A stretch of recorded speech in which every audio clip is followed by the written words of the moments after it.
Bueno, bienvenidos todos a la reunión número 36 del ciclo de conferencias de la Cátedra Libre de Estudios Judíos Moses Mendelssohn de la Universidad de Buenos Aires. En esta ocasión vamos a tener el placer intelectual de compartir, de participar en la conferencia del doctor Máximo Giarrulo. El profesor Giarrulo es doctor en judaísmo, es director del Centro de Estudios Judaicos Cardenal Bea de la Pontificia Universidad Gregoriana, donde también es profesor del Departamento de Teología Bíblica. También enseña en el Instituto Patrístico Agustinianum, enseñó cultura judía en la Universidad de La Sapienza de Roma y fue profesor de latín y griego en escuelas secundarias durante muchos años. Sus principales áreas de investigación son el Nuevo Testamento en el contexto judío, la literatura cristiana antigua, sus relaciones con la literatura rabínica, Filón de Alejandría, la historiografía bíblica. Entre sus publicaciones más recientes se encuentra el perfume de Abraham, un libro sobre la recepción del carácter bíblico en el cristianismo y el judaísmo en los primeros siglos. El interés por Spinoza se centra en el compendio de la gramática de la lengua hebrea que tradujo al italiano una edición curada o editada por la doctora Ina Totaro. Bueno, entonces, sin más, los dejo para que disfrutemos juntos de la conferencia, de esta clase magistral del profesor Massimo Gargiulo. Buonasera. Per prima cosa vorrei ringraziare il professor Pablo Dreisig per l'organizzazione e per avermi invitato e anche Augusto per la traduzione che farà in spagnolo. Ringrazio poi tutti quanti voi che siete così numerosi qui presenti e come avete capito dalla presentazione di me che è stata fatta, non sono un esperto di filosofia, non sono un filosofo, sono un ebraista e come è stato detto mi sono occupato di Spinoza soprattutto per questo libro che è appunto l'edizione e traduzione in italiano del compendio della grammatica ebraica, a cui sono arrivato grazie a Pina Totaro e a Marco Cassuto Morselli. Con Pina Totaro abbiamo fatto l'edizione e leggendo e traducendo parola per parola quest'opera di Spinoza, incompleta come sapete, ho maturato un interesse per questo autore e per una parte del Trattato Teologico Politico, in maniera particolare il capitolo settimo del Trattato Teologico Politico. Va benissimo, ok. Allora cercherò di andare lentamente nella lettura, però ecco, se vedete che magari per il traduttore è troppo rapido, per favore, interrompetemi. Grazie ancora e iniziamo. Partirò con alcune informazioni di carattere generale. Il compendium di grammatica della lingua El ebraica compendio fue publicado de manera inacabada en 1677 en la Ópera Póstuma de Spinoza. Editado por un círculo cercano de amigos del filósofo, se le asignó el último puesto en la recopilación. El compendium está acompañado de la siguiente admonitio o advertencia al lector. Cito: Benévolo lector, el autor asume el honor de escribir el compendio de la gramática de la lengua hebrea, que aquí se presenta, bajo la solicitud de algunos de sus amigos apasionados estudiosos de la lengua santa, quienes sabían que su autor ha sido instruido en ella desde niño y sucesivamente, Por muchos años se ha ocupado de ella examinando sus características a fondo y con gran empeño, convirtiéndose así en alguien versadísimo en ella. Y esto lo sabrán todos los que se consagran a ella y no desdeñen leer estos pocos escritos que, como muchos otros, la muerte inesperada del autor dejó inacabados. Sea como fuere, benévolo lector, te hacemos partícipe de ellos y no dudamos de ningún modo que la obra del autor y nuestro esfuerzo por prestarte servicios te serán gratos. Fin de la cita.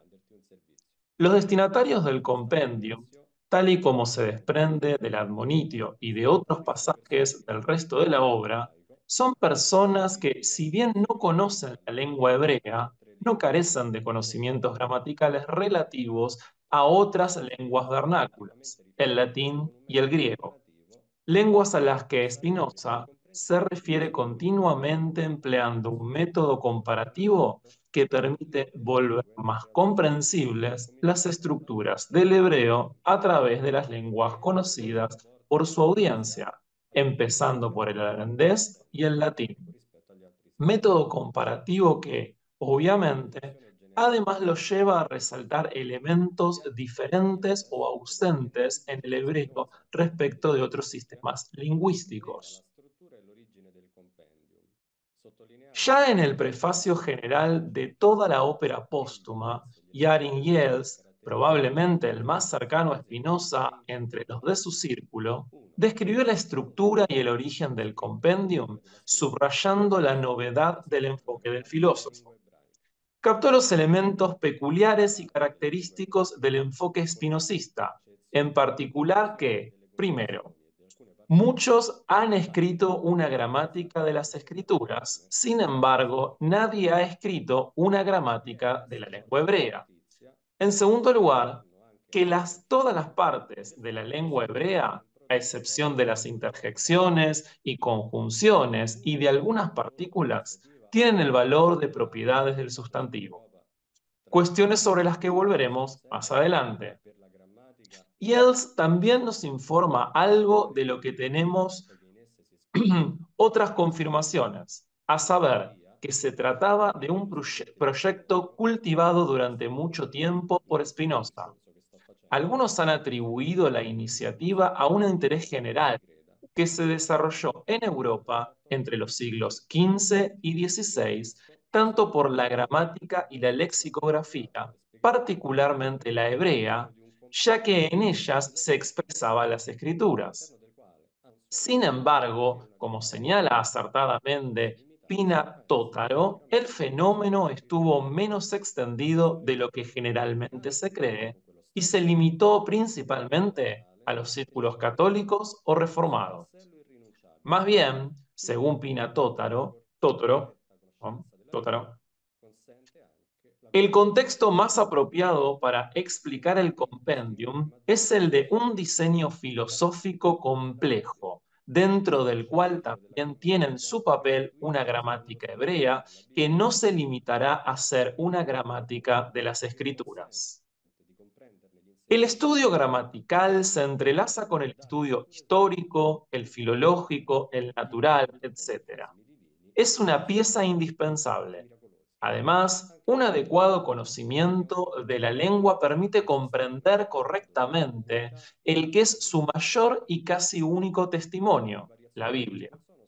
El estudio científico de la gramática devuelve un carácter más sagrado a la Biblia misma, ya que nos permite comprender sus enseñanzas morales y la libera de las lecturas incorrectas, en particular de los antropomorfismos divinos y de supuestos acontecimientos milagrosos.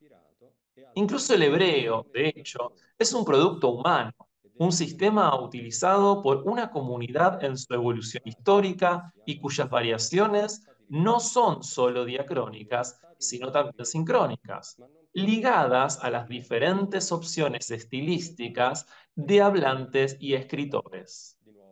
Cito: El análisis lingüístico muestra así su compleja función en la delineación de un nuevo concepto del carácter sagrado de las Escrituras, relacionado con el rechazo de su carácter inspirado y la redefinición de los cuentos, historias y visiones de los profetas. Los acontecimientos particulares que presenciaron han sido relatados, transcritos y adaptados en las Escrituras, pero de ninguna manera pueden ser admitidos como tales por los filósofos. Fin de la cita. Un conocimiento correcto del hebreo era uno de los requisitos previos necesarios para una comprensión correcta de toda la Escritura, incluido el Nuevo Testamento, ya que Spinoza subraya que los autores de este también eran judíos.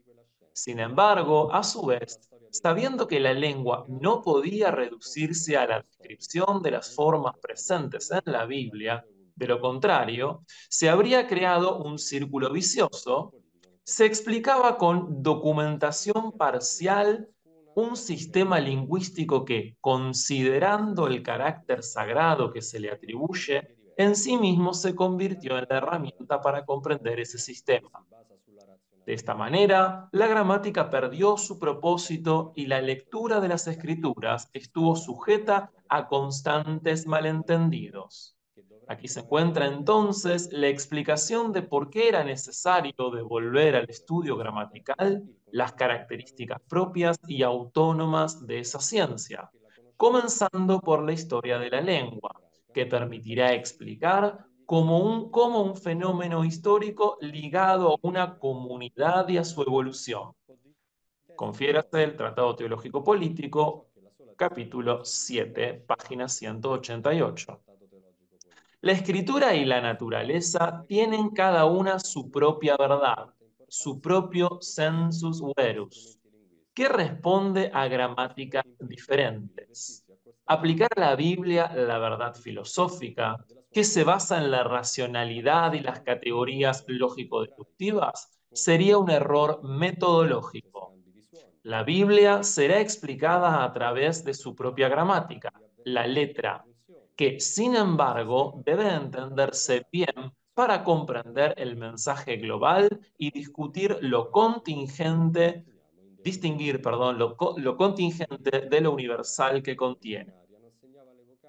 El problema es que un conocimiento profundo y completo de la lengua hebrea se ve dificultado por los accidentes históricos que han determinado la ausencia de un diccionario, de una gramática o de textos de retórica que ayuden a comprender aquello que el mero testimonio bíblico deja oscuro.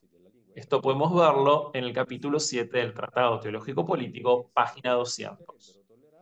El estudio de la biblioteca privada de Spinoza sugiere cuánta importancia daba el filósofo a tales herramientas, requisito imprescindible para cualquiera que se acercara a ese lenguaje rechazando la idea de su naturaleza divina.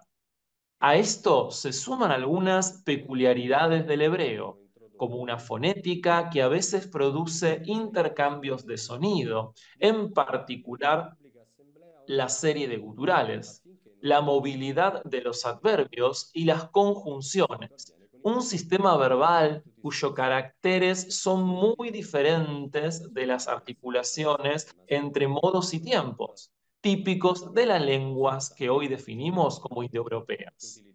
Tampoco hay que olvidar que las escrituras originales no marcaban las vocales y que Spinoza habla polémicamente de la serie de signos que deberían haber facilitado la comprensión del texto, pero que no lo hacen. Cito: lo que normalmente se transmiten como reglas relativas a los acentos preocupan más a los estudiantes de la lengua hebrea de lo que enseñan. También porque serían tolerables si abrieran el camino al conocimiento o a la capacidad de hablar la lengua. En cambio, si se consulta a los principales expertos, todos afirmarán unánimemente que desconocen el motivo de tal número de acentos. Interrumpo la cita. Spinoza dice que dicen las siguientes líneas que se podría pensar que tales acentos sirven para aclarar los estados de ánimo del hablante, pero que la evidencia del texto revela que no es así. Continúa la cita.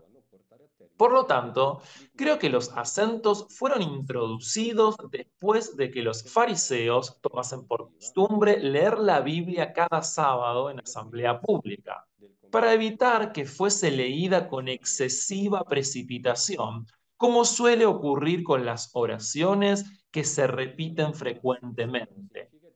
Dejo la causa de esto y sus minucias a los fariseos y a los masoretas ociosos, y solo señalaré aquello que tenga alguna utilidad. Fin de la cita del capítulo 4 del compendio de la gramática de la lengua hebrea. Con Pina Totaro es bueno subrayar aún más el proyecto general de Spinoza, que hace que su gramática sea diferente en presuposiciones y propósitos de la de sus contemporáneos. Para él, el conocimiento del idioma es un requisito imprescindible para una correcta comprensión de las escrituras, pero al mismo tiempo es parte del conocimiento general de las personas que se expresaban en esa lengua. Este conocimiento general también se ofreció lingüísticamente a una audiencia compuesta principalmente por cristianos calvinistas que albergaban una serie de prejuicios contra el judaísmo. Su planteamiento, en el que el lingüista contemporáneo identifica intuiciones notables, no tuvo gran acogida.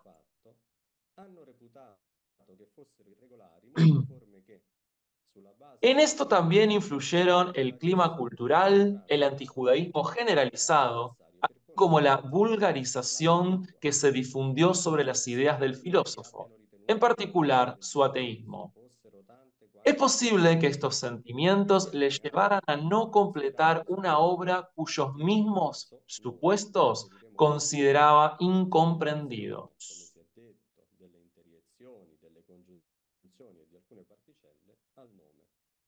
Podemos pasar ahora a un breve examen de algunos pasajes que nos parecen significativos desde la perspectiva de esta reunión y de lo dicho hasta aquí. Algunos de estos pasajes ya han sido citados en la primera parte y no volveré sobre estos. Primer aspecto, un idioma para hablar.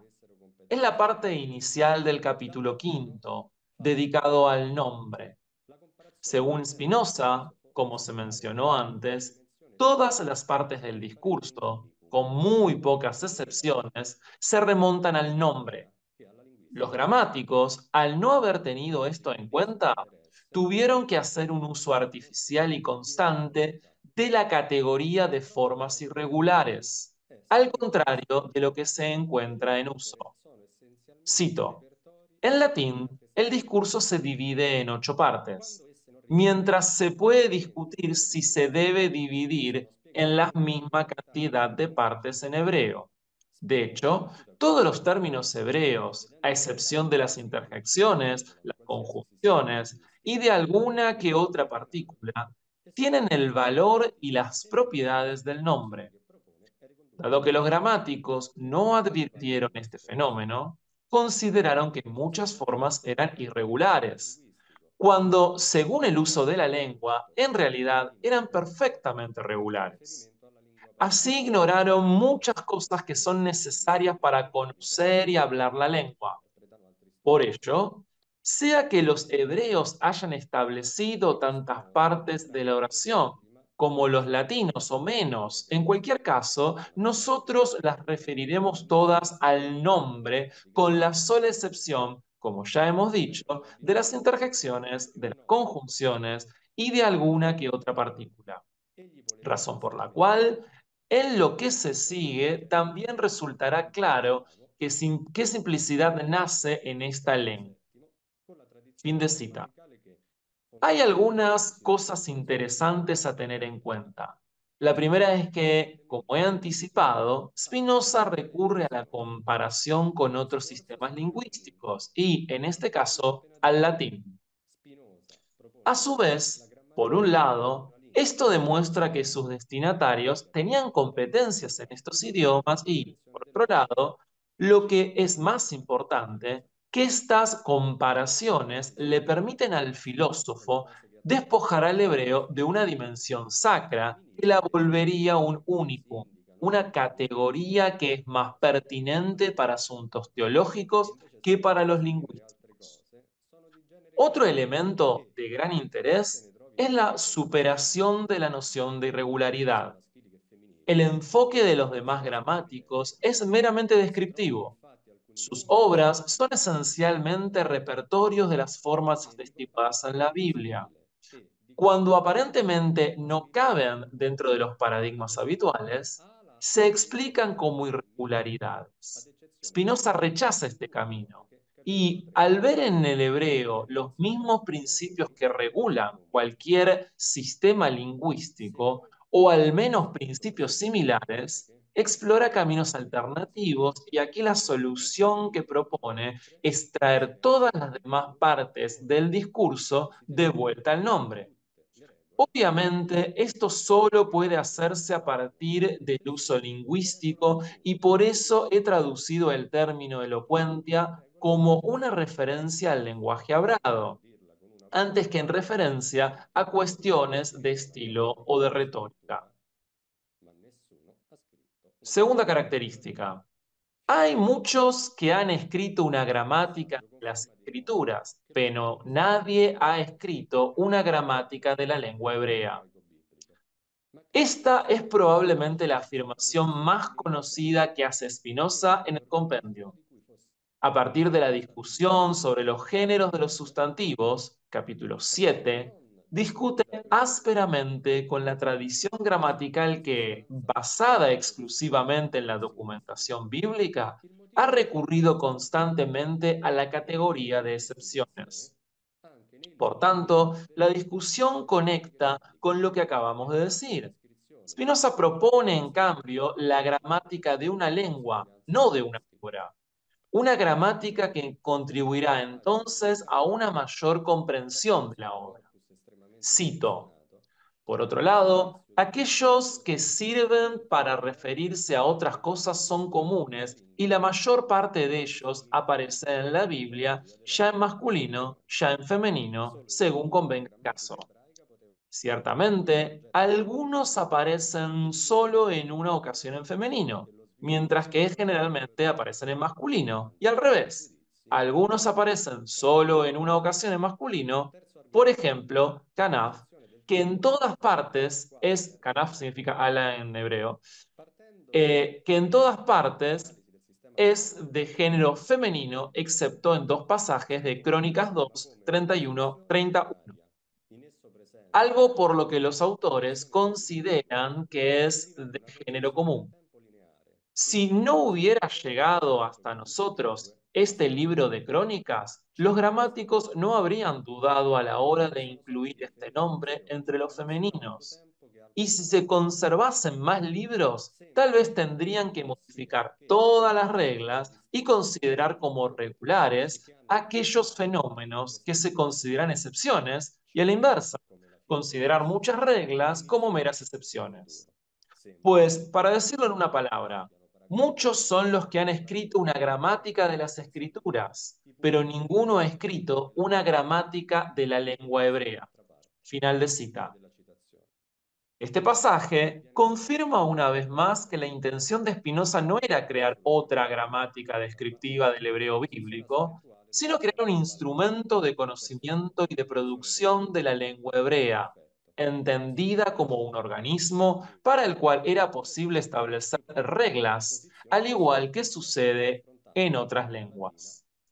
Normas que no se deducen de lo que fue un producto literario, aunque esencialmente único, testigo y de gran prestigio.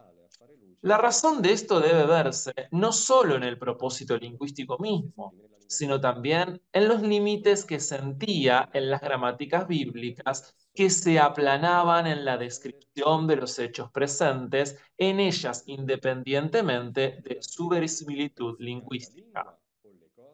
Aquí a Spinoza le resulta fácil demostrar que, siendo un corpus extremadamente seleccionado, detenerse en él equivalía a imponer un sistema continuo de reglas y de excepciones, sujetas no al lenguaje, sino a la disponibilidad y tipología de su documentación. Solo así la gramática hebrea pudo entrar en el proyecto general de Spinoza y convertirse en un instrumento de conocimiento del desarrollo histórico del pueblo judío, liberándolo de sus prejuicios que enfrentaba. Tercer aspecto, la concepción del tiempo para los judíos tal como surge de la lengua. A partir del análisis del sistema verbal hebreo, capítulo 13, Spinoza plantea cómo la oposición binaria entre la acción consumada e inacabada, que está presente en el mismo sistema verbal hebreo, revela una concepción del tiempo lineal en el que el presente es el punto que distingue el pasado y el futuro. Cito. Los judíos no suelen referirse a las acciones en ningún otro momento, ya sea el pasado o el futuro. Esto parece deberse a que ya no reconocen estas dos partes del tiempo. En cuanto al presente, lo consideran como un punto, es decir, como el fin del pasado y el comienzo del futuro. Parece, digo, que hayan parangonado el tiempo con una línea donde muchos puntos se consideraban como el final de una parte y el comienzo de la otra. Final de cita. Se expone aquí la teoría tradicional, basada mayoritariamente en la gramática árabe, de la oposición aspectual del sistema verbal hebreo entre perfecto igual acción cumplida e imperfecto igual a acción inacabada y por lo tanto presente futuro, oposición que puede entenderse comparándola con la del latín entre perfectum e infectum. Este es un ejemplo significativo de la forma en que Spinoza pretende que una correcta comprensión lingüística en aras de arrojar luz sobre otros aspectos de la cultura del pueblo expresados en la lengua estudiada. En este caso, el sistema verbal es un reflejo de la concepción más general del tiempo. Cuarta característica. La finalidad de las escrituras es enseñar el lenguaje de las cosas. Discutiendo las diversas formas del imperativo, capítulo 15 del Compendium, Spinoza se enfrenta de nuevo a la actitud de los gramáticos al basar su estudio en la rígida consideración de las formas atestiguadas. Tal actitud priva a la lingüística de su verdadera finalidad, la de comprender el contenido de conciencia transmitido por el lenguaje. Esto reduce las escrituras a un mero repertorio de formas sin tener en cuenta las cosas. Cito, como imperativo se considera regular, ya que se encuentra con frecuencia en las escrituras, mientras que, como solo se encuentran una vez en la Biblia, es decir, en Joel capítulo 4, versículo 11, se consideran irregulares o se ignoran por completo. No sé si creían que el propósito de las escrituras era enseñar el lenguaje y no las cosas. Fin de cita. Spinoza es muy claro. Tenemos un testigo importante de la lengua, la Biblia hebrea. El enfoque lingüístico de la misma determina también la comprensión de los fines de la gramática y de la propia Biblia. Identificar continuas alteraciones lingüísticas solo a partir de la documentación escrituraria, necesariamente incompleta e imperfecta, carente de un conjunto de estudios gramaticales comparables al de las lenguas como el griego o el latín, hace olvidar que aquellas escrituras fueron creadas con el propósito de transmitir un contenido. es decir, cosas, y no para atestiguar formas lingüísticas. Es el gramático quien debe tomar conciencia de ello y, aplicando un método adecuado, ir más allá de la documentación y de sus supuestas irregularidades. Volveremos más adelante sobre este punto. Característica quinta: la hermenéutica a través de un análisis lingüístico adecuado. Spinoza se ocupa de la conjugación causativa pasiva jofal en el capítulo 19 del compendio, y en particular de su imperativo.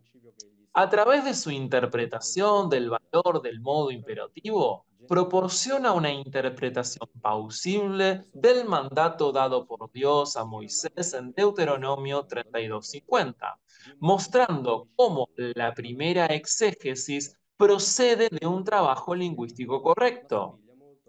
Lo que la mayoría afirma, que estos verbos son defectuosos en el imperativo, ya que, por supuesto, nadie puede ordenar a nadie que haga lo que depende de las acciones de otro, puede rechazarse fácilmente, pues el modo imperativo indica tanto ordenar como querer. Cuando Dios dice a Moisés, muere en este monte, ciertamente no le ordena morir, sino que solo expresa su decreto y voluntad en relación con la vida de Moisés. Fin de cita.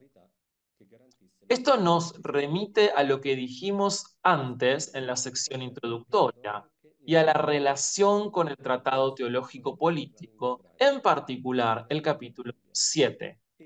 La comprensión lingüística correcta es funcional y un requisito previo para la exégesis adecuada. Una vez más, el lenguaje se revela como parte de un sistema más complejo. Característica 6. La analogía. En algunos pasajes del compendium, Spinoza emplea los términos analogus y analogía. Citaré uno tomado del capítulo 8, en el que describe los cambios vocálicos que se producen en el paso del estado absoluto al constructo. Seré en la penúltima posición a veces muda en schwa, que en la última posición a veces empatada. Sin embargo, en la mayoría de los casos, tanto el último como el penúltimo permanecen sin mutación. En realidad, estas cosas y otras por el estilo son muy inciertas, pues se encontrará un mismo nombre que ahora muta, ahora conserva seré, lo que demuestra que en las Sagradas Escrituras los dialectos se confunden entre sí. Por lo tanto, Katzere, como los Kamats, en la última posición pueden en cualquier caso mutar o permanecer a voluntad, con la excepción, sin embargo, del seré antes de I, que por la regularidad general, analogía, de la lengua debe permanecer. Fin de cita. Spinoza parte de la observación de ciertos comportamientos incoherentes en el fenómeno que describe, lo que justifica como variantes dialectales. Siente la necesidad de hacerlo porque esto va en contra de un principio que él sigue, a saber, el principio de la analogía, precisamente, y que ha traducido por regularidad general del lenguaje.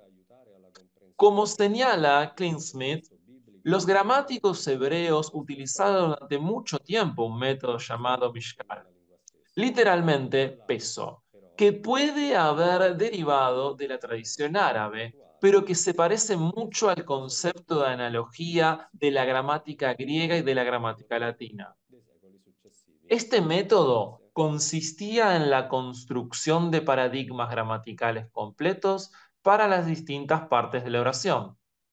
Este método, aún en uso en la época de Spinoza, también era utilizado por Menasseh ben Israel.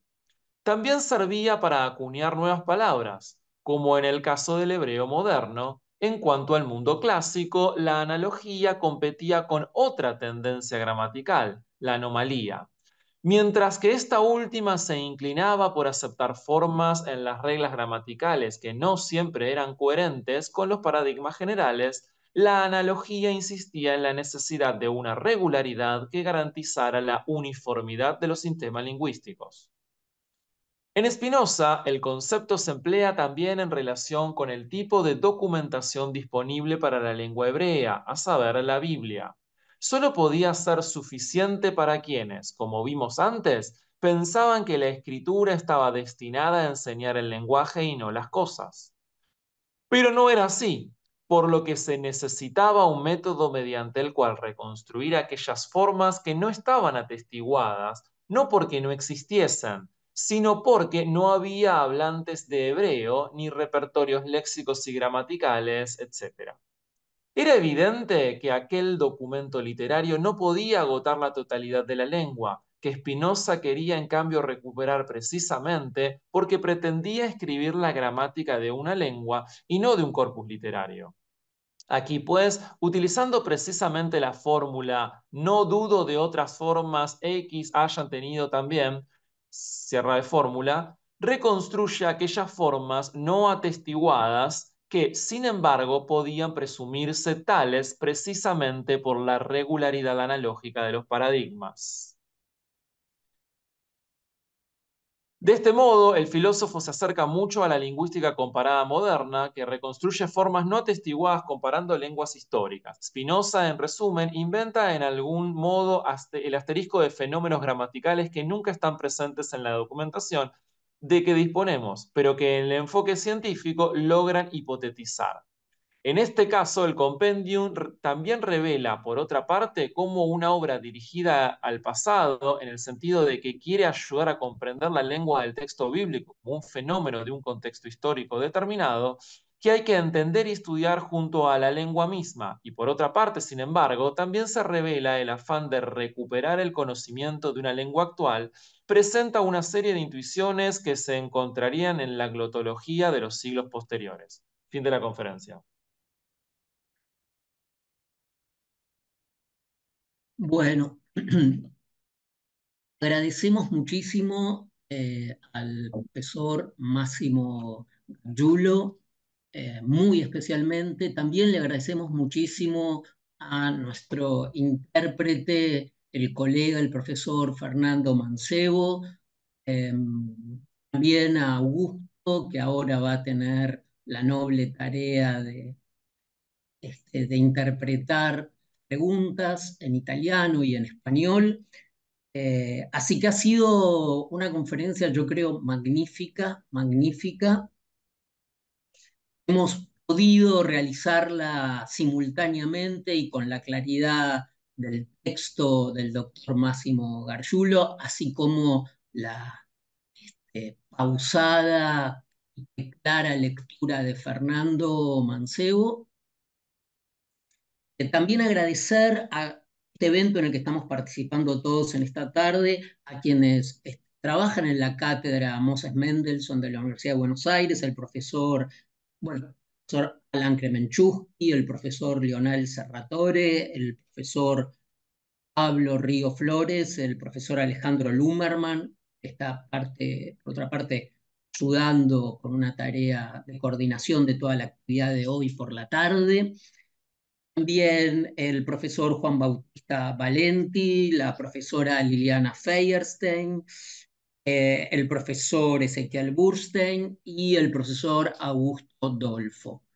Bueno, si les parece, Augusto, Máximo, comenzamos entonces con las preguntas y respuestas. Si querés, Augusto, vos comunicalo a quienes estén y que sean italoparlantes. Ahí ya se Ok. anotó Marcos. Adesso iniziamo il momento delle domande e delle risposte naturalmente. Io farò la traduzione dallo spagnolo all'italiano e dall'italiano allo spagnolo, sia delle domande che delle risposte. Yo creo que Marcos. Obrigado, grazie per questa presentazione. Vorrei porre alcune domande. Da ebraista, come valuta questo compendio come ebraista, ritiene che Spinoza abbia una profonda conoscenza della lingua ebraica o semplicemente dell'ebraico delle scuole elementari?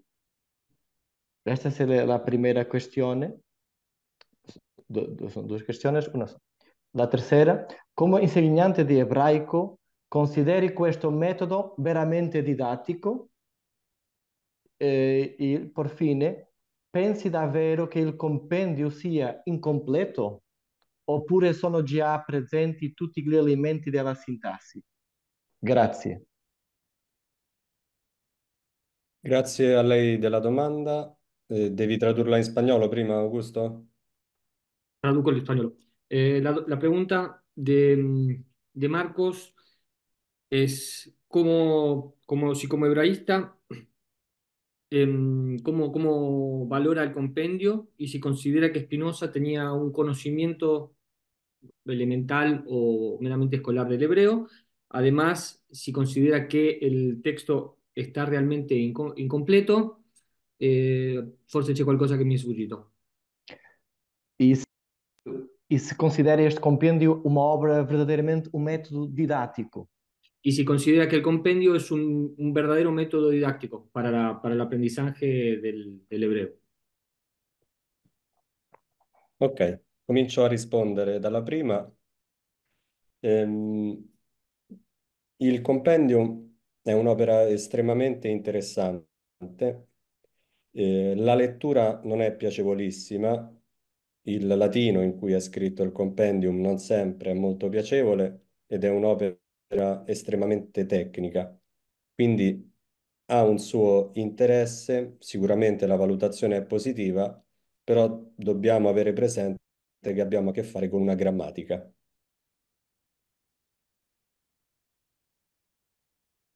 Augusto, vai tu o rispondo anche alle altre? Faccio io quella prima risposta. En primer lugar, el compendio es extremadamente interesante y su lectura en el latino no es para nada sencilla porque tiene un carácter muy técnico. Dopodiché, il carattere tecnico, dopo hai detto qualcosa che mi è Sì, che è sfuggito. un'opera interessante, però per chi la legge rimane pur sempre una grammatica. Ok, y es una obra muy interesante per quien la lee, pero siempre queda como una obra de gramática del hebreo. Poi la seconda domanda, Spinoza conosce l'ebraico? A mio avviso decisamente sì, e lo conosce talmente bene che, come ho provato a farvi vedere da alcune citazioni, addirittura ricostruisce forme che non sono attestate nell'ebraico biblico, quindi è una conoscenza non solo passiva ma anche attiva della lingua.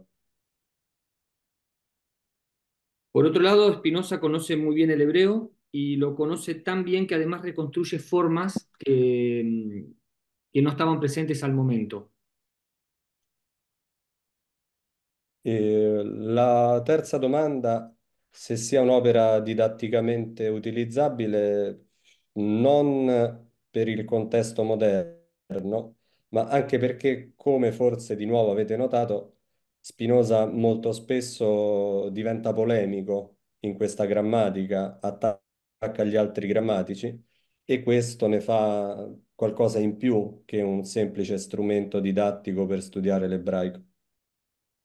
Y la respuesta a la tercera pregunta es que la obra es estrictamente gramática, pero no se puede emplear en un contexto moderno y además Spinoza de a momentos tiene un carácter sumamente polémico con los gramáticos de la época, lo cual lo convierte en una obra valiosa para el propio contexto. Por eso no tiene un valor como una gramática moderna.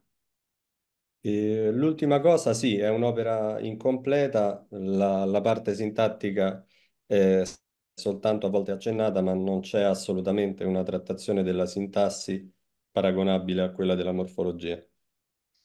Y efectivamente es una obra incompleta y la parte de la sintáctica, de la parte de la sintaxis, que quiero de nuevo repetir la última parte. È soltanto accennata, ma non Y sviluppata. la parte de la sintaxis es solamente mencionada, pero no es desarrollada. Por esto es una obra que está incompleta. Grazie, grazie. Eh, Juan Facundo, Irene, Isidor, Juan Facundo. Bueno, antes que nada agradecerles a todos, pero especialmente al doctor por su charla y, bueno, un poco por la presentación que hizo. Una pregunta capaz para insistir en lo mismo, pero ¿la gramática de Spinoza fue utilizada o es posible de ser utilizada por traductores de la escritura? ¿Fue utilizada por los traductores después de Spinoza para traducir la escritura? ¿Es una herramienta de traduzione? Ok, la domanda è, la grammatica, se la grammatica di Spinoza è stata utilizzata da traduttori o può essere utilizzata da traduttori, o se nel suo contesto è stata impiegata come uno strumento per i traduttori. No, no, non penso, francamente, perché in realtà quello che Spinoza vuole fornire è uno strumento di conoscenza della lingua, prima ancora che per tradurla, per comprenderla, perché comprendere quell'opera significa comprendere anche tutto quello che c'è intorno. Per questo Pina Totaro dice che la grammatica è un tassello di un'operazione intellettuale più ampia di Spinoza. Ok, la respuesta es que no, no cree no creo que el compendio haya sido utilizado como un instrumento para la traducción, sino que la obra tiene que ser comprendida como un todo complejo y por eso la editora del texto eh, sostiene que es solo un tasto, como un instrumento, una parte para poder comprender toda la reflexión de Spinoza en ese texto. Perfecto, muchas gracias. Irene. Sì, io mi potete ascoltare? Sì? Sì, mi sentite? Sì. Intervengo in italiano. Sì, la mia domanda riguarda i destinatari della grammatica ebraica di Spinoza. E questo è un punto importante perché a seconda dell'idea che Spinoza si faceva dei destinatari della sua opera, si intende meglio il suo obiettivo, il suo progetto, qual era lo scopo che Spinoza si proponeva con questo suo lavoro sulla grammatica ebraica. Ora, questi destinatari, a mio modo di vedere, poi il professor Gargiulo mi dirà se la mia impressione sia giusta, questi destinatari erano soprattutto coloro che esercitavano una lettura critica del testo biblico. La comprensione del testo biblico voleva dire separare l'essenziale dal contingente, dallo storico, e quindi l'opera di Spinoza è dissacrante. Per la tradizione ebraica, Spinoza ha un atteggiamento riguardo alla tradizione ebraica. Spinoza ha un atteggiamento fortemente critico. Il Pentateuco non l'ha scritto Mosè, ecco, mentre la tradizione rinviava alla figura di Mosè come autore del Pentateuco. E secondo Spinoza il Pentateuco risale a un'epoca successiva, all'epoca di Esdra e Neemia, quando si comporrà il Pentateuco. Quindi lo studio dell'ebraico doveva servire a coloro che leggevano la grammatica ebraica per esercitare un'attività di critica, soprattutto di critica, e dopo aver compiuto la critica comprendere il testo. Ma si trattava di dare strumenti linguistici per innanzitutto esercitare un'opera di comprensione, ma di tipo storico. Poi si poteva comprendere il senso della scrittura, separando lo storico dall'essenziale. Quindi io sottolineerei come i destinatari della grammatica ebraica fossero non tanto gli ebrei, ma coloro che avrebbero esercitato gli storici, gli esegeti che non erano particolarmente legati a confessioni religiose, che avrebbero esercitato un'attività critica per separare l'essenziale dal contingente. Questo mi pare il progetto di Spinoza, tant'è vero che poi nell'Ottocento, con tutta la critica biblica successiva, proprio questo suggerimento di Spinoza fu accolto. Ecco, io volevo fare questa domanda che riguarda i destinatari della grammatica ebraica e perciò quale potesse essere il suo progetto. A me pare un progetto di un lettore della Bibbia che soprattutto voleva esercitare una critica della tradizione ebraica, una forte critica della tradizione ebraica per separare l'essenziale da quello che non aveva più valore. Mm? Ecco, questa è la mia domanda. La pregunta de la profesora Cayón eh, tiene que ver con los destinatarios de las obras, es decir, aquellos que ejercían una crítica del texto bíblico, y aquellas personas que tenían que distinguir entre lo contingente de lo histórico, y en este sentido sostiene que la aproximación de Spinoza es sumamente crítica, al punto tal que sostiene o afirma que el texto bíblico, el Pentateuco, no fue escrito por Moisés, sino que se trataría de un texto que ha sido escrito posteriormente. Por eso se puede sostener, tiene la profesora, que en algún punto se trata más bien de un ejercicio crítico, de un texto que invita al ejercicio crítico al estudio del texto bíblico. Y por eso sostiene que los destinatarios en realidad no se tratan de personalidades o de destinatarios judíos, sino históricos y exégetas que podían emplear el texto como un instrumento para comprender mejor el texto bíblico.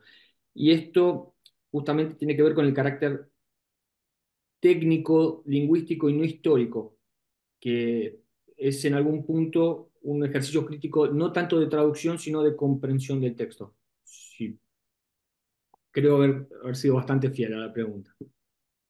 Grazie professoressa, dividerò la risposta in più frasi per facilitare Augusto nella traduzione. Allora, sono d'accordo con l'idea che Spinoza critichi la tradizione. Se leggiamo di nuovo l'inizio del capitolo settimo del Trattato teologico politico, vediamo che lì Spinoza attacca frontalmente coloro che nella esegesi fanno dire alla Bibbia ciò che la Bibbia non dice. Prego, Augusto. Em, para poder simplificar el trabajo de traducción, voy a dividir la pregunta en dos fases. En principio estoy de acuerdo con la idea de que Spinoza es un crítico de la tradición y de hecho en el Tratado Teológico Político Spinoza justamente ataca esta idea. Eh, Ataca questa idea per che motivo? Perché fanno dire alla Bibbia non ciò che la Bibbia dice, ma ciò che loro pensano che dica. Porque justamente estas personalidades hacen decir a la Biblia lo que ellos creen y no lo que el texto bíblico dice. Detto questo, secondo me però il fine di Spinoza non è soltanto quello di decostruire con un approccio soltanto storico-critico. Secondo lui, la lingua, insieme alla storia del popolo e a tutto quello che dice nel capitolo 7, serve a comprendere meglio il messaggio divino che comunque c'è sia nell'Antico che nel Nuovo Testamento. Quindi un corretto approccio alla lingua, che significa un corretto approccio alla storia del popolo, che in quella lingua si è espressa, serve a recuperare il vero messaggio contenuto all'interno della scrittura, che da Spinoza non è negato, anzi, È come se lui si rammaricasse del fatto che una cattiva conoscenza linguistica, una cattiva conoscenza storica producano una serie di fraintendimenti del testo biblico. Ok, cerco di tradurre. Dicho esto, creo que el fin que Spinoza persigue no es una deconstrucción del texto, sino una aproximación crítica que busca esclarecer el mensaje bíblico para poder recuperar el mensaje bíblico. En este sentido, Spinoza no es crítico de la idea de que existe un verdadero mensaje dentro del texto bíblico, sino che Spinoza nega, e là mi sono sfuggite le due cose che Spinoza nega quando sostiene che c'è un messaggio biblico, un contenuto di verità nel messaggio biblico. Se me lo può ripetere. Ma va bene anche se lo dici così. Ok. Que Spinoza no niega que existe un mensaje bíblico, pero la idea de Spinoza es justamente construir un texto que permita o elaborar una teoría crítica del texto.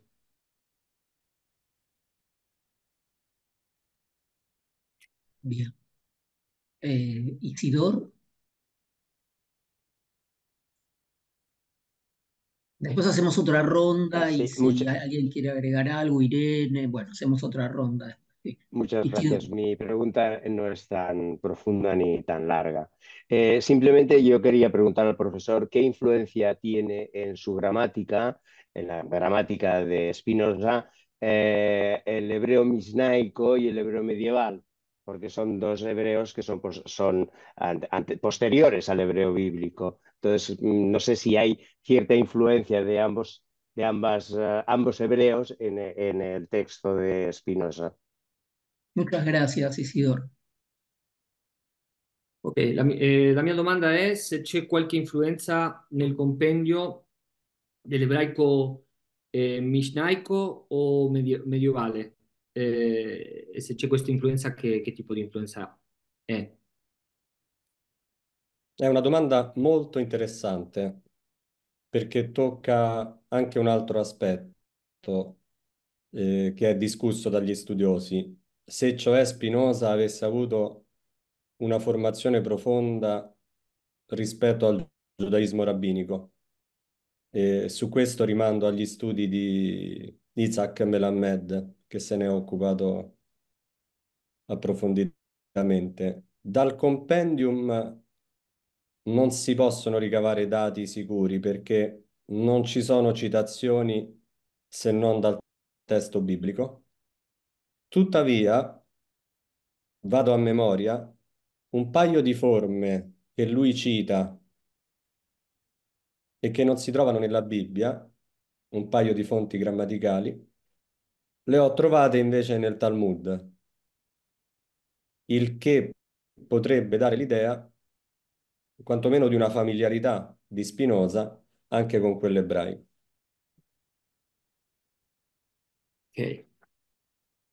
Se trata de una pregunta muy interesante, ya que abre a otras discusiones, en particular a la discusión o a lo que tiene que ver con la formación de Spinoza. En este sentido, il professor rinvia a una fuente. Chi è stato il professore a cui tu rimandi per lo studio rispetto alla formazione dell'ebreo di Melamed, Isaac Melamed, Melamed. Isaac Melamed? En cuanto al compendio, es difícil sostener si hay una influencia de estos dos tipos de hebreo, del hebreo medieval o del hebreo mishnaico, porque todas las citaciones son citaciones del texto bíblico. Sin embargo, citando a memoria el texto de Spinoza, el profesor sostiene que ha encontrado algunas estructuras, algunas citaciones que son talmúdicas, y esto podría abrir espacio a la idea de que Spinoza puede haber tenido un contacto o un conocimiento de estos dos tipos de hebreo. Bien. Fernando, el profesor Fernando Mancebo. Gracias. Tenía tres preguntas. Una creo que ya la respondieron con la pregunta de Isidor. si había algún tipo o alguna forma de rastrear en el hebreo que Spinoza estudia y expone influencias del hebreo posbíblico, como por ejemplo quizás se ve en el Tratado Teológico Político, donde Spinoza se cuida de cómo traducir olam, cómo traducir la palabra davar al latín. Pero bueno, creo que con esto se aclaró. Y la pregunta, la siguiente sería algo así como si esta suerte de reduccionismo que hace Spinoza al modo metodológico de todas las partes del discurso al nombre o sustantivo podría ser una vía para pensar las relaciones entre la gramática de la lengua hebrea y la estructura de la ontología de Spinoza, donde también hay un reduccionismo a la sustancia única, ¿no? Lo pienso en un marco similar al de Van Benist, cuando hace este vínculo entre la metafísica aristotélica y el griego de la lengua griega en la época de Aristóteles. Dale un Bueno, creo que respiro, es eso. Fernando. Eso sería eso. Tiene una densidad Después metafísica que tengo otra, produce. pero la hacemos después. No sé si fui claro, si no vuelvo a... Sì, sì. Ok. Ehm, in sostanza lui voleva fare due domande, ma una è già stata più o meno risposta nella domanda precedente, nella risposta precedente, però comunque voleva sapere, Fernando voleva sapere se in qualche modo il compendio spiega attraverso questa riduzione metodologica nella spiegazione ai nomi e ai sostantivi, può essere un strumento per capire questa tendenza di Spinoza in altri testi, ad esempio la Etica o il Trattato Teologico Politico, se non ho capito male, a questa riduzione ontologica, cioè che rimanda alla sostanza unica, ovvero a Dio, per esempio nell'Etica, se non ho capito male. E soprattutto se questo ha un riflesso con altre tendenze come hanno fatto altri autori nel caso dello studio classico greco e nel caso di Aristotele specificamente, che rimanda sempre tutto a una sostanza unica. Sì, grazie. Rispondo per la parte linguistica, su quella filosofica. Immagino che ci siano persone più titolate di me a rispondere tra i presenti. Dal punto di vista linguistico, non è una innovazione assoluta nella grammatica ebraica la riduzione di tutte le parti del discorso al nome. La vera innovazione è come Spinoza utilizza questa riduzione. A lui serve, e qua forse c'è l'elemento interessante anche a livello filosofico, per azzerare quell'approccio grammaticale che distingue costantemente tra forme regolari ed eccezioni all'interno del testo biblico. Secondo Spinoza, buona parte di questo approccio deriva dal non aver capito che tutto l'ebraico si comporta come il nome. Tutta la lingua ebraica, dice lui, ha la valenza, la forma del nome. Se i grammatici avessero capito questo, non avrebbero parlato di eccezioni, forme irregolari e così via. Quindi questo è molto interessante perché alla fine Spinoza ripete, hanno verso l'ebraico un approccio come se quella lingua servisse a descrivere una lingua, per l'appunto una grammatica, e non a comunicare delle cose. Ok. Respondo solamente por la parte lingüística porque obviamente lo que tiene que ver a la cuestión filosófica no soy un experto y creo que hay personas que están más capacitadas para hacerlo. Sin embargo, el punto interesante del texto es no tanto la innovación lingüística, porque estas cosas ya parecían estar dichas, sino en el modo en el que Spinoza emplea la serie de distinciones. en particular las que tienen que ver con la crítica a las formas regulares y irregulares, ya que esto le permite a Spinoza sostener que la forma del verbo, entendida adecuadamente, de alguna manera explica cómo funciona toda la lengua hebrea.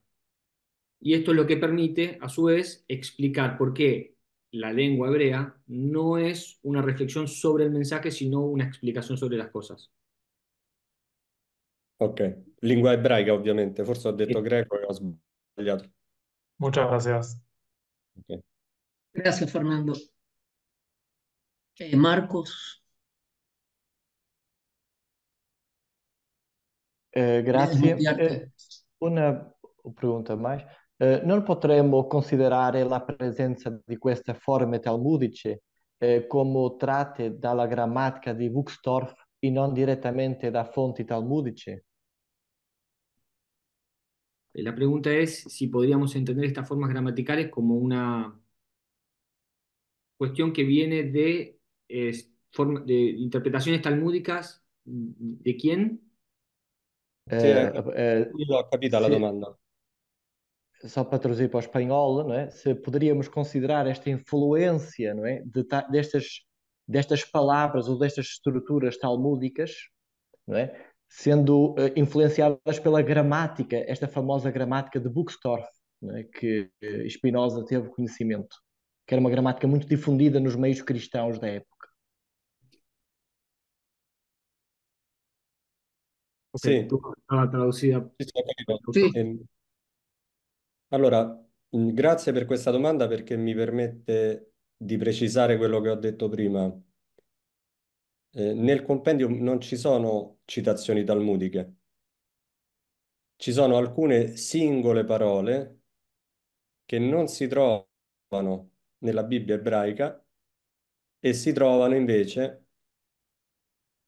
nell'ebraico rabbinico, nell'ebraico del Talmud, ad esempio. Ed è assolutamente possibile che non derivino, come suggerivo prima, come possibilità da un rapporto diretto con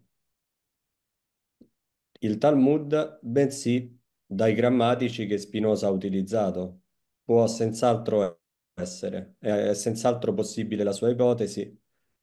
Quello che è molto interessante, a mio avviso, che fa Spinoza è ricostruire le forme non attestate. Quello forse è l'aspetto veramente più interessante del suo lavoro.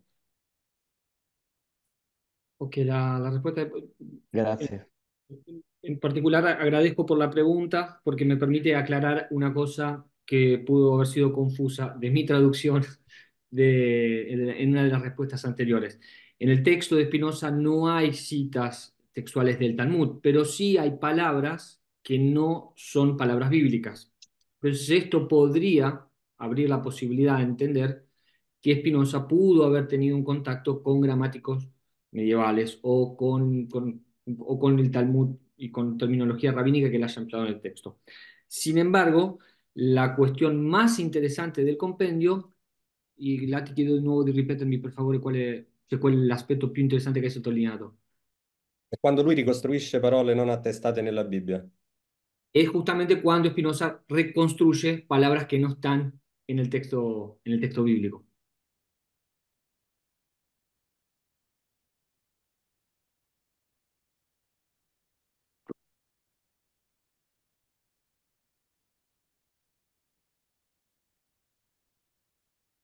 No sé si hay otras preguntas. ¿hay más preguntas? ¿Alguien que haya preguntado antes si quiere surgir una nueva inquietud? Bueno, simplemente pensar en que en el hebreo misnaico se pierde en el sistema verbal todo el baz conversivo se pierde totalmente, con lo cual si Spinoza en su gramática recupera el baz conversivo, quiere decir que su gramática es de hebreo bíblico en realidad, ¿no? Ok, Simplemente la eso. domanda, la domanda riguarda al ebreo misnaico. Isidor si chiede se nel caso in cui si perda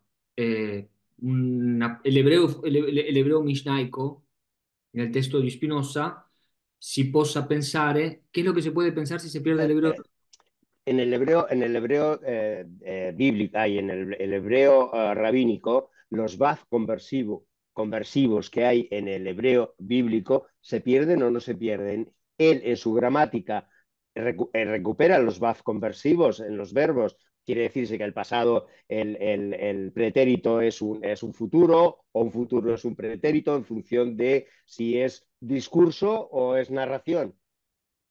Ok. En la Biblia, me refiero, en el testo biblico.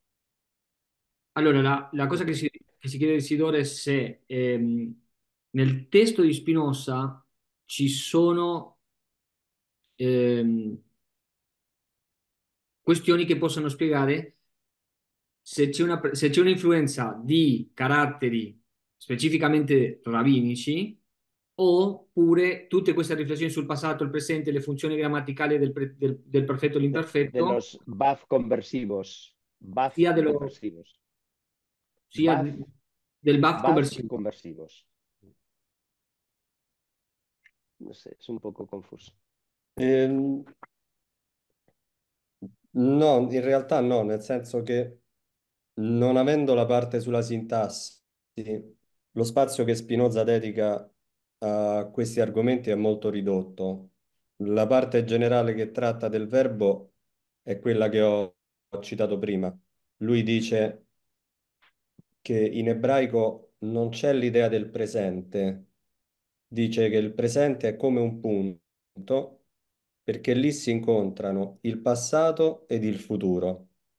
E quindi in questo lui è molto tradizionale perché oppone quello che noi chiamiamo il perfetto e l'imperfetto, però non fa un discorso prolungato sul vav conversivum, non ne parla sostanzialmente e quindi questo non consentirebbe neanche un paragone con l'ebraico successivo, proprio perché non affronta in maniera approfondita questi aspetti sintattici. La parte che abbiamo noi è tutta morfologia, è tutta descrizione di forme. Poi certo, quando all'inizio del capitolo dedicato al verbo, alla coniugazione, parla dei tempi verbali, un po' lo dice, però lo dice in quei termini che ho detto, opponendo il passato al futuro con il presente che è soltanto il punto di incontro. Ehm, Sí, entendí, por eso. Lo entendí. Entiende el idea, Entendí lo que me dijo el profesor. pero Pero- En pocas palabras, la respuesta es que no habiendo en el compendio una parte dedicada a la sintaxis, el contenido del texto no permite avanzar sobre estas hipótesis que están relacionadas a evoluciones posteriores del hebreo. Además, Spinoza, y esto se puede afirmar por el hecho de que la única reflexión que tenemos en el compendio está vinculada al vínculo entre presente y pasado, y en este sentido Spinoza es muy tradicional, entonces queda muy vinculado a los estudios gramaticales tradicionales de su época. Grazie, grazie mille. ahí Marcos nuevamente. ¿Y les La parece última. hacemos dos preguntas más? Porque ya en Europa es muy tarde, así que bueno. Grazie. Quanto deve l'ebraico moderno a questa grammatica? ¿Cuánto debe el hebreo moderno a esta gramática, la gramática de Spinoza? E può spiegarmi meglio in che senso? ¿Me puede explicar en qué sentido esta pregunta? Nel senso della ricostruzione delle parole non attestadas. En el sentido de la reconstrucción de las palabras no atestadas.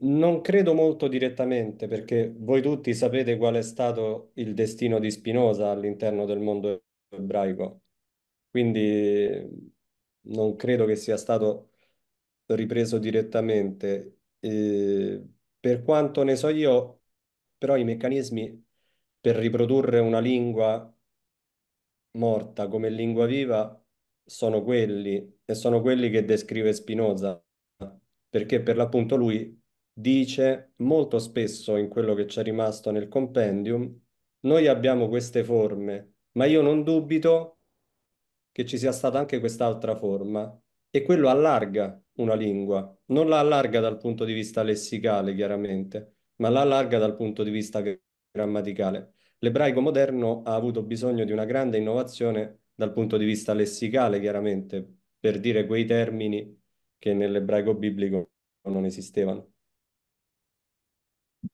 Grazie, grazie. Eh, no creo que que el compendio haya sido muy influente en el desarrollo del hebreo moderno. Y sobre todo porque todos saben perfectamente el destino que tuvo Spinoza dentro del mundo judío. Entonces, por este motivo, en parte es poco probable. Sin embargo, lo interesante es el modo en el que Spinoza recupera algunas formas y las amplía. En el caso del hebreo contemporáneo, tuvo todo otro recorrido porque se amplió de otro modo, a nivel sintáctico, si no me equivoco.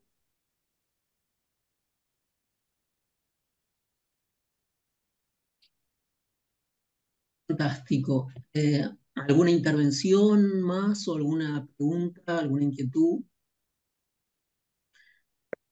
En esta conferencia que se ha convertido realmente en talmúdica por la precisión, el detalle y la atención a las minucias y los márgenes. Bueno, vamos a hacer un aplauso para Máximo y también para Augusto, que se merecen un aplauso y para los participantes europeos que espero que se hayan tomado un buen café Ili de Trieste para haber pasado, llegar a estas horas. Y bueno, la verdad que creo que hay un doble placer que hemos compartido. Primero, el de la lengua italiana, que no sé, a los hispanoparlantes seguramente les ocurrió que realmente nos resulta un placer escuchar el italiano. En general lo entendemos, fácil para nosotros. Es un placer, como ha sido un placer cuando la profesoresa Irene también. Y también la erudición y esto que se ha convertido en una suerte de miniam, y una especie de grupo aparte de estudio muy casi talmúdico, minucioso y puntilloso. De nuevo le agradecemos al profesor Máximo. Realmente è Grazie a voi. stata una lettura fantástica la de hoy y los esperamos para una conferencia seguramente el mes que viene. Eh, y bueno, gracias por haber compartido, gracias por la inteligencia de todos ustedes, las excelentes preguntas y el trabajoso la trabajosa tarea del espíritu de diseccionar estas cuestiones. Bueno, muchas gracias y nos vemos entonces Grazie seguramente en un Pablo, mes.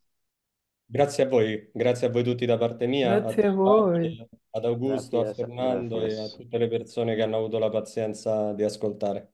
gracias mille. Ha sido un Grazie. placer. Gracias. Buona serata. Buona Buona serata. serata.